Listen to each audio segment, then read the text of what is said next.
Assalamu alaikum wa rahmatullahi wa barakatuh. My name is Mueez Spall, and today I will be talking about why we need to learn about the Seerat of the Prophet Muhammad sallallahu alaihi wasallam. First thing, I can see many people over here. I've seen you all here before in the masjid, and I know many of you have kids, and the one thing I know every parent wishes for their kid is that they want them to be successful. Like, who wouldn't want to see their kid grow up and be successful, whether they want them to be Hafiz, they want them to have, a good job, good marriage, and you want to teach them how to do that. So, sometimes give them examples of your own life, examples of your friend's life, just, examples of little tidbits that you've learned across your own life. And what, the normal word people would give this is, role model. And sometimes, if you can't give your own experience, you would give the experience of people in history. Like when people, I know there's a teacher in my school, he would tell us, when you're growing up, it was like a small talk. He would say, you need to be responsible with your wealth. And he would give examples like Abu Bakr. He was an amazing businessman, he knew how to trade well, and he was, he got very wealthy. So the thing is that when you look throughout history, not only is Prophet Muhammad ﷺ one of the most memorable people that will live on this earth, but he's also one of the greatest role models ever, the greatest role model to ever exist on this planet. And the reason for that is that Imam Sahib told me this, that when you look in the Quran, you see, the Quran tells you to pray, but it doesn't tell you how to pray. But you want to learn how to pray, you look at the hadith, you look at the Prophet, you see the Sahabas, they were taught by the Prophet himself. The Quran tells you to pray, but it doesn't tell you how many times to pray a day. The Prophet Muhammad said you pray 5 times a day. And you also look in the Quran, there was a story about how he brought down the prayer to 5 times, and how he talked to Prophet Musa. And if you look at the other side, his character, even to his enemies, he would show mercy, he would show kindness, he would show compassion. He went to, forgetting the name of the city, but he went to a city and he tried to convert them to Islam, and they threw rocks, and the children in the city threw rocks at him. I mean, imagine how humiliating it is. You have a child come up to you and throw rocks at you, and you see others, cheering the child on, throw rocks at him, put him down, what he's saying is crazy. And he had blood flowing down into his shoes, and it was drying up by how much blood was in it. And when he went outside the city, he sat there for a second, and he's catching his breath, and the blood is still flowing down, it's drenching his clothes. And then Angel Jibreel comes up to him and says, "O Prophet, I can take the 2 mountains between these cities, and I can crash them into the city and then put all these people under the mountain."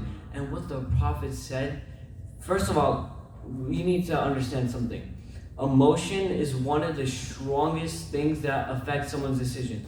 If you have an argument with someone and you are in this anger, you have so much anger against this person, like, they didn't agree with me, they didn't do this, they didn't do that. In that much anger, your thoughts are wild. You can't control your thoughts, you don't control your decisions.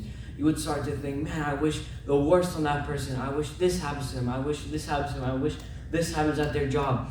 And if you were given the decision to have that happen to them, in your anger, in your clouded mind, you would have that happen to them. You would make the decision, yes, let that happen to them. But the Prophet sallallahu alaihi wasallam, in all that fear and having his clothes drenched in blood, in all that anger, he kept his calm and said to Angel Jibreel, "No, but instead I want you to ask Allah. I want to make dua for them. I want them to see the right path." Can you imagine? You have an entire city rebel against you, and yet you and the Prophet ﷺ, he asked that the people see the right path. That is just no matter how much you think about it, you can't understand the pain. He had blood drenching his shirt. The blood dried and it kept flowing over the dried blood, making layers. and he sat outside that city with people still yelling at him. And when the angel came to him, he still said, no, I want to make dua for them. I want them to see the right path. Any other normal person here, even myself, I would make the decision, crush them between the mountains. They don't deserve after what they have done. But still, the Prophet showed compassion. He's the greatest role model. I said it once, I'll say it again. He's the greatest role model to ever exist on this planet. And even his enemies knew this, okay? So when people, even the Kafirs, they would go on trips, they would give the Prophet their money, their wealth, their valuables, and say, hey, oh Prophet, look after our items, I'm going on a trip. Because they knew, even the same people who would throw stones and rocks on him, even while he was praying, those are the same people that would hand them their wealth, their valuables, everything they cared about in that dunya, they would hand it to him freely and walk away without a thought in their mind thinking that the Prophet is going to steal their wealth. Even like people who don't eat, like if imagine you have a friend and you're in an argument with that friend, and that friend doesn't support your ideas, or he doesn't like what you're doing, and he comes up to you and he asks, I have to go on a trip, can you watch my house? Can you watch my car? You're gonna say, you don't agree with me on anything, you're always fighting with me, you're always arguing with me. Like, why would I watch over your stuff? Why would I care about any of your possessions? Like, no, get out of my face. Like, no, I don't want to watch over your things. But the Prophet ﷺ looked the people dead in the eyes, the same people who threw stones at him and didn't care about his ideologies and didn't care to listen to him. He would take their wealth, store it in their house, and just wait until they came back. And then once they came back, hand it back to them in the same condition it was given to him. And that is just another thing that you can't even think about. Like, enemy of war would walk up to the Prophet and ask him, watch over my valuables while I go to this place. And the Prophet, without another question, okay, give it to me, I will store it here, come back when you need it. Like, how amazing is that? Just think about it for a second. Like, amazing that you could stare the enemy dead in the eye and say, I will watch over your belongings, it's okay, they're safe with me. Safe with me, safe with the person that you are fighting against. It's just insane to think about.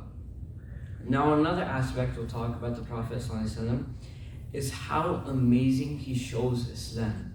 Islam is about peace, Islam is about not giving into your emotions, not giving into anger. You have to be calm, collected, and show Islam as the religion it is, religion of peace, the true religion.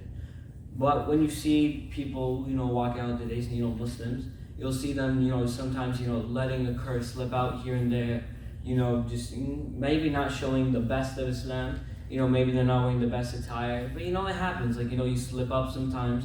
But the Prophet ﷺ, he was best role model even when he was just walking. It's, correct me if I'm wrong, Karsal, but it's said in a hadith by a Sahaba that you could never say salam before the Prophet.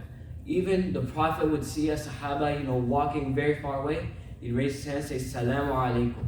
Even if the other person did not see the Prophet while walking, or maybe he was focused on something else, but he would see the Prophet and then he would just say, wa alaikum salam back. He was always the first person to say Salamu alaikum to someone in the greeting. And because of this, he inspired so many other Sahabas. Like a great example is Abu Bakr. Abu Bakr would wait by the door of the Prophet, and when the Prophet would open his door in the morning, he would see Abu Bakr, and then he would walk with the Prophet to wherever the Prophet needed to go. And one day when the Prophet asked, he said, why would you wait for me by the door in the morning? He said, oh Prophet, I want to be the first person you see when you walk outside. And imagine going out of your way, waking up earlier than someone just so you could go see them because you want that person to see you before anyone else. That just shows that the Prophet's character is so amazing, it's so inspiring to the others. And another example I want to give is the Prophet ﷺ, he was hunted down most of his life because of the ideology he taught. And even though he was hunted down, he always kept a calm composure. He never fought back most of the time. There's a story. The man, he walked into a masjid, and he just stood in the middle of the masjid, urinated, and he was leaving. Two couple sahabas that were sitting by the Prophet, they stood up, they were angry, they were like, "Ya Muhammad, you can't let this man disrespect him, let us go after him, we will take him." The Prophet told them to sit down, and he said, "That man is confused, he probably doesn't know what he's doing," okay? Instead of fighting against him, we can show him mercy, we can tell him how Islam is. That is just amazing. He came in, disrespected the house of Allah, and instead of lashing out against him, he didn't say a single word out of anger to that man. Instead, he told the Sahabas, why would we fight against him when we can bring him to our side? Why fight against him when we can teach him the way of Islam, and we can teach him how Islam is and how we treat others, and we can teach him the way of Allah, the religion of Allah. SubhanAllah. It's amazing that the Prophet has, that calm collectedness, and this is why, brothers of Islam, we have to learn how the Prophet did these things, why he did these things, and we need to know, we need to understand, implement these in our lives. Over the next couple of days, there will be more speeches about this. I encourage you to join after Isha. Isha is at earlier times. It might be a bit easier for you, so if you're free, just come to the masjid, pray Isha, sit for 5-10 minutes, just listen to his speeches. And with that, I end off. Assalamu alaikum wa rahmatullahi wa barakatuh. Wa alaikum assalam wa rahmatullahi wa barakatuh. Takbir.